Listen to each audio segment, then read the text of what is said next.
जिसको TRS party और हमारी पार्टी ने दिया, जिसको स्पीकर साहब ने कबूल किया। सर, मैं 11 पॉइंट आपके सामने रखूंगा जो मैं बताने की कोशिश करूंगा कि क्यों हम इस तहरीक अदम एतमाद की तायीद में और मोदी हुकूमत की मुखालिफत में खड़े हैं। सर, हालिया दिनों में हमारे मुल्क में ट्रेन में एक वर्दीपोश दहशतगर्द ने अपने सीनियर मीना साहब का कत्ल करने के बाद ट्रेन के कंपार्टमेंट में जाकर नाम पूछकर, चेहरे पर दाढ़ी देखकर, कपड़े देखकर उनको कत्ल कर दिया और उसके बाद उसने कहा कि इस देश में रहना है तो मोदी को वोट देना पड़ेगा।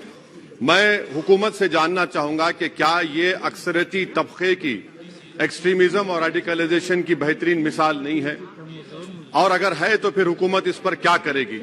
सर, हमारे आइन में, संविधान में लिबर्टी ऑफ कॉन्शियस को लिखा गया, तमहीद में, यानी जमीर की आजादी का जिक्र किया गया है। मैं हुकूमत से और खास तौर से वजीर आजम से जानना चाहता हूं कि कहां गया इस हुकूमत का जमीर, कॉन्शियस जिसको अंग्रेजी में कहते हैं, जब नूह में 750 इमारतों को बगैर ड्यू प्रोसेस फॉलो किए उनके इमारतों को मुनज़्ज़म कर दिया गया, और इसलिए कि वो मुसलमान थे, पूरे के पूरे इलीगल थे।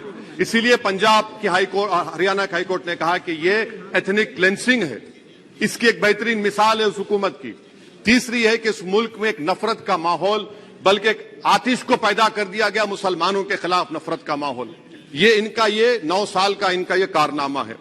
तीसरा, सर, मणिपुर के ताल्लुक से कल बड़ा लंबा जवाब वजीर दाखिला ने दिया।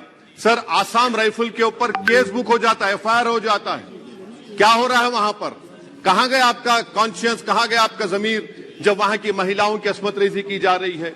और आप मुख्यमंत्री को नहीं हटाना चाहते इसलिए क्योंकि वो कोऑपरेट कर रहा है। सर, मैं हरियाणा और मणिपुर के वजीर आला के लिए किसी शायर ने अच्छा कहा था कि कुर्सी है तुम्हारा ये जनाजा तो नहीं, कुछ कर नहीं सकते तो उतर क्यों नहीं जाते।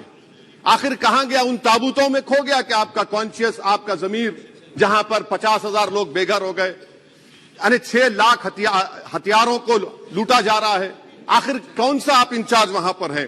सर, 14 पॉइंट हिजाब को एक मसला बना दिया गया और मुस्लिम बच्चों को तालीम से महरूम कर दिया गया। क्या ये आपका लिबर्टी ऑफ कॉन्शियंस है? कहां गया आपका जमीर? सर, अभी आपने फाइनेंस मिनिस्टर साहबा ने कहा, यहां पर DMK के मोहतरमा कनीमोजी ने महाभारत के द्रौपदी का जिक्र किया। मैं ये पूछना चाहता हूं, बिल्किस बानो इस देश की बेटी है या नहीं? जिस बिल्किस बानो को 11 लोगों ने रेप किया, प्रेग्नेंट थी, उसकी मां का रेप किया, उसकी बेटी को कत्ल कर दिया, उसकी मां का कत्ल कर दिया, आपने कातिलों को रिहा कर दिया। ये आपका कॉन्शियंस है? ये आपका कॉन्शियंस है? आप तो मेजोरिटेरियन पॉलिटिक्स को फरोग दे रहे हैं। सर, आज चाइना के ऊपर कोई नहीं बोलते हैं।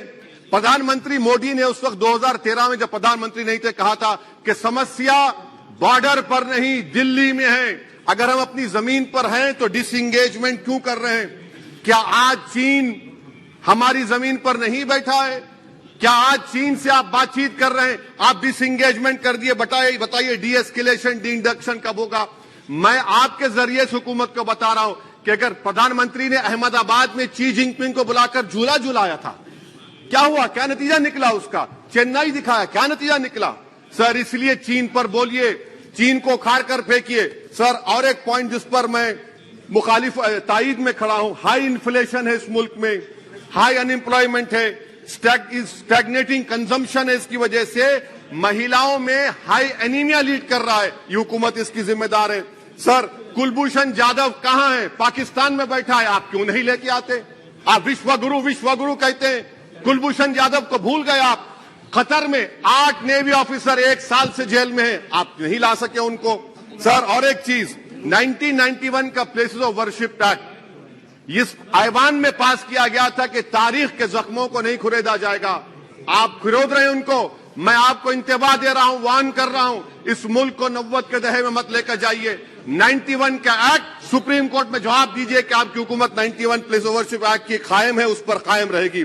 UCC, सर, इस UCC का फॉर्मूला क्या है? एक मुल्क में एक मजहब, एक कल्चर, एक जबान। ये तो डिक्टेटरों का फॉर्मूला है। भारत एक गुलदस्ता है, भारत एक मोजाइक है। यहाँ पर बेशुमार जबानें, बेशुमार मज़ाहिब बोले जाते हैं और हिंदू अनडिवाइडेड फैमिली में sir I am concluding 8 crore 75 Hindu खानदानों को 3,800 करोड़ डिडक्शन मिला। इसके बारे में आप क्या कहेंगे सर? मैं कंक्लूड करने से पहले आपको बताना चाह रहा हूं कि माइनॉरिटी वेलफेयर का बजट 40% कम कर दिया गया।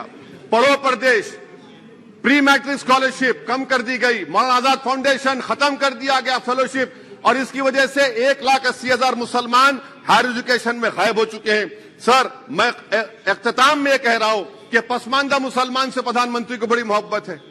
ये कौन सी आपकी मोहब्बत है पसमानदा, जो आपका एक मुसलमान मिनिस्टर नहीं है वहां पर? इखलाक से लेकर पीलू खान से लेकर अफान अंसारी से लेकर लुकमान अंसारी, मॉब लिंचिंग पूरे पसमानदा मुसलमान की होती है। पावरलूम बंद है, अंसारियों के कुरैश बरादरी का कारोबार बंद किया जाता है। स्पीकर सर, मैं कंक्लूजन में अभी कल हमारे होम मिनिस्टर ने कहा था क्विट इंडिया। अगर इनको मालूम हो जाए कि क्विट इंडिया का नारा एक मुसलमान ने दिया था तो वो भी नहीं बोलेंगे, वो नहीं मालूम था उनको। उसका मैं कंक्लूड कर रहा हूं, उसका नाम यूसुफ मेहर अली था सर। यूसुफ मेहर अली ने क्विट इंडिया का नारा बनाया, जिसको महात्मा गांधी ने सारे देश में एक पैगाम किया। मैं कंक्लूड कर रहा हूं सर, इस देश में अगर आज क्विट इंडिया करना है तो कहना पड़ेगा चाइना क्विट इंडिया। जो गौ रक्षक है जिसका नाम मोनू है, वो आपके लिए मोनू डार्लिंग बन गया है, उसको कहिए क्विट इंडिया। सर जो लोग तुष्टीकरण की राजनीति आप कर रहे हैं, आप हिंदू अक्सरियती लोगों में हथियार बांट रहे हैं, ये आप देश के लिए खतरा पैदा कर रहे हैं। तो सर आई एम कंक्लूडिंग, इसीलिए हम आपसे अपील कर रहे हैं कि हुकूमत से कह रहे हैं कि आप जो सियासत कर रहे हैं इससे नुकसान देश को होगा। प्रधानमंत्री जब खड़े होकर जवाब देंगे, हम उनसे पूछना चाह रहे हैं, पॉइंटेड क्वेश्चन है, क्या देश बड़ा है या हिंदुत्व गोलवालकर की आइडियोलॉजी बड़ी है? मैं इस तहरीक अदम एतमाद की तायद में खड़ा हूं और हुकूमत की मुखालिफत में। सर एक आधा मिनट सर, दो लोग, दो महाज है इस मुल्क में, एक चौकीदार है, एक दुकानदार है। एक चौकीदार है, एक दुकानदार है। जब जुल्म हम पे होता कोई मुंह नहीं खोलते। यूएपीए का कानून अमित शाह ने लाया, इन दुकानदारों ने तायद की। आज उस यूएपीए का कानून में 83 साल का बुढ़ा सिपर खत्म करो, सिपर नहीं होने के से मर गया। आखिर कब तक दुकानदार और चौकीदार हमारी लाशों पर सियासत? सर हम कंक्लूडिंग, कब तक सियासत करेंगे? अगर आप जुल्म के खिलाफ आवाज नहीं उठाएंगे तो आपकी दुकानदारी नहीं चलेगी, चौकीदार को बदलेंगे, तीसरा महाज करेगा। शुक्रिया सर।